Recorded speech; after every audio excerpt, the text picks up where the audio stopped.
Episode की starting में उसी फैडी को दिखाया जाता है जो कि कुछ लोगों से कह रहा होता है रेड डायमंड नाइट क्लब को मेरी फैमिली ने ओन कर लिया है, तो इसीलिए यहाँ पे जाहिर तौर पे हर कोई मेरी बात सुनेगा। और ये कहते वो उन सभी को गालियां दे रहा होता है, जो कि सुनते ही वो पॉइजन बाहर निकल आता है और कहता है वो सचमुच 1 घंटे से बात कर रहा है, क्या ये पागल तो नहीं हो गया। तभी वो फैटी वो पानी पीता है, तभी उसके पास वो पॉइजन आ जाता है, जो कि देखते फैटी काफी ज्यादा घबरा जाता है। पॉइजन कहता है हटो यहाँ से, सामने कस्टमर है। तो फैटी उससे कह रहा होता है तुमने मुझे इतनी जोर से क्यों मारा। तभी पॉइजन वुल्फ उसके सामने जो बंदा होता है उससे कह रहा होता है आखिर तुम यहाँ पे क्या कर रहे हो। और उस बंदे को देखते हुए फैटी काफी हैरान होता है और कहता है आखिर ये कौन है। वो बंदा कह रहा होता है मैं यहाँ पे येफिंग को ढूंढने के लिए आया हूँ। और कुछ से बाद वो येफिंग के पास चले जाता है, जहाँ पे वो येफिंग से कह रहा होता है मिस्टर ये एक फाइल है जिसे क्लैन के एल्डर चाहते थे कि मैं आपको ये सौंप दूं, तो आपको बस ये जानने की जरूरत है कि क्लैन सच में उतना ज्यादा नॉर्मल नहीं है जितना कि वो दिखता है। तो येफिंग उससे कहता है ठीक है, लेकिन तुम कहाँ से बिलोंग करते हो। तो वो बंदा कह रहा होता है मैं पूरी बात तो नहीं बता सकता, लेकिन मैं ये कह सकता हूँ कि मैं लैंग के साथ नहीं हूँ। तो येफिंग पॉल से कह रहा होता है मुझे एक मैसेज मिला है, मिस्टर जाओ को बाहर ले जाने के लिए उनकी मदद करो। दूसरी तरफ हम लैंग को देखते हैं जिसने क्वियान को किडनैप कर लिया है और वो उससे कह रहा होता है क्वियान मेरे साथ आओ, मैं तुम्हारी मदद कर सकता हूँ। तभी यहाँ पे एक नर्स आती है और उससे कह रही होती है क्या ये फैमिली बेड 7 से है, पेशेंट को इमरजेंसी सर्जरी की जरूरत है, लेकिन थेरेपी के लिए सबसे पहले तुम्हें पैसा जमा करना होगा। जो कि सुनते ही क्वियान वहाँ से जाते हुए कह रही होती है ठीक है, मैं सर्जरी के लिए हाँ करती हूँ, प्लीज मेरी मॉम को बचा लेना, मैं जल्दी पैसा लेके वापस आ जाऊंगी। और ये कहते ही वो लैंग के सामने चले जाती है और उससे कह रही होती है मैं तुम्हारे साथ जाऊंगी, हालांकि मेरी मॉम मुझे उनके बिल का पे करना होगा। तो लैंग उसे कह रहा होता है जरूर, लेकिन क्या तुम जानते हो मैं कौन हूँ। तो क्वियान उसे कह रही होती है मुझे परवाह नहीं, लेकिन अगर तुम मेरी माँ को बचाने में कामयाब रहे तो मैं इसकी कीमत अपनी जान से चुकाऊंगी। जो कि सुनते ही वो हंसने लगता है और आगे बढ़ जाता है। दूसरी तरफ क्वियान वो अपने उनमें कह रही होती है येफिंग इस बार मैं तुम्हें इसमें नहीं खींचूंगी, चाहे मेरी मौत क्यों ना हो जाए, तुम चिंता मत करो। दूसरी तरफ हम येफिंग को देखते हैं जो कि कह रहा होता है जाओ उसकी देखभाल करो, आखिर इसके पीछे कौन है। दूसरी तरफ पॉइजन जाओ को छोड़ने के लिए बाहर आया हुआ होता है और उससे कहता है मिस्टर झाओ के क्लैन के सारे लोग इस तरह ही काम करते हैं। तो झाओ कहता है हाँ, क्योंकि ये काफी ज्यादा बड़ा क्लैन है तो यहाँ पे हर तरह के लोग हैं, प्लीज आज का जो मीटिंग था उसको सीक्रेट रखना। कहते ही वो अपने कार पे बैठ जाता है और कॉल पे कह रहा होता है हे मिस्टर जू आपने जो असाइनमेंट दिया था मैंने उसे पूरा कर लिया है,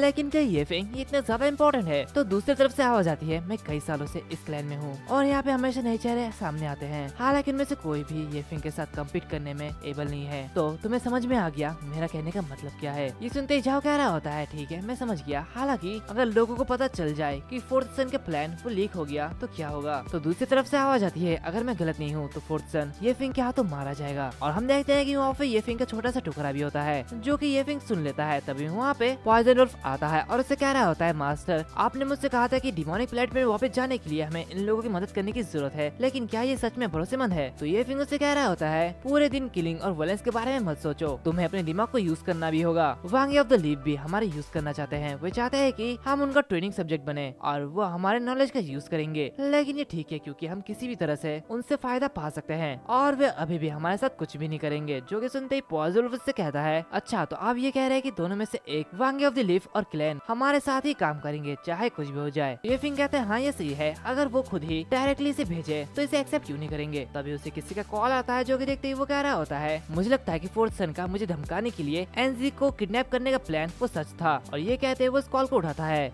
लेकिन वो कॉल सेवा से बाहर है। जो कि देखते ही ये फिंग पॉइजन वुल्फ से कह रहा होता है जाओ इस समय तुम्हें एनजी की रक्षा करनी होगी और अगर वो किसी भी तरह से घायल हो जाती है तो तुम्हें वापस आने की कोई भी जरूरत नहीं है। उसके बारे में बहुत सारी मिस्टीरीज है जो कि मुझे अभी भी सुलझाने की जरूरत है। तो पॉइजन वुल्फ कह रहा होता है ठीक है मैं ये करूंगा। दूसरी तरफ ये फिंग काफी ज्यादा गुस्सा हो रहा होता है और वो अपने मन में कहता है ये आदमी क्या ये सचमुच मेरे खिलाफ एनजी का इस्तेमाल करने की कोशिश कर रहा है, भले ही वो फेंगर ना हो, लेकिन कभी भी मैं उसे किसी को भी छूने नहीं दूंगा, किसी को भी नहीं। दूसरी तरफ हमें हॉस्पिटल का सीन दिखाया जाता है जहाँ पे हम देखते हैं कि एनजी पे बैठी हुई होती है और काफी ज्यादा उदास होती है। वो कहती है कि माँ प्लीज सेफ रहना। तब उसके सामने लहंगे आता है जो कि उससे कह रहा होता है ऐसा लगता है कि तुम्हें सचमुच पैसे की जरूरत है। तो वो कहती है हाँ ये बिल्कुल ठीक है, मुझे पैसे की जरूरत है। जो कि सुनते ही लहंगे अपने मन में कह रहा होता है क्या ये फिंग इसकी मदद नहीं कर रहा। तभी एनजी उससे कह रही होती है मैंने अपने सारे रिश्तेदारों से पैसे उधार लिए है, इसलिए मैं उन्हें परेशान नहीं करना चाहती। दूसरी तरफ बाहर पॉइजन वुल्फ यहाँ पे पहुंच जाता है। तभी वो देखता है कि एनजी लहंगे के साथ कहीं जा रही होती है। जो कि देखते ही वो कह रहा होता है आखिर तुम कौन हो। जो कि सुनते ही लहंगे उससे कह रहा होता है बाहर में जाओ, तुम कौन होते हो मुझसे बात करने वाले। तो पॉइजन वुल्फ लड़ने के लिए तैयार हो जाता है और कह रहा होता है एनजी वो इंसान है जिसकी ये फिंग स्पेशल तरीके से रक्षा कर रहे हैं, तो इसलिए तुम इतनी आसानी से नहीं बच पाओगे। और ये कहते हुए उस पर अटैक करता है,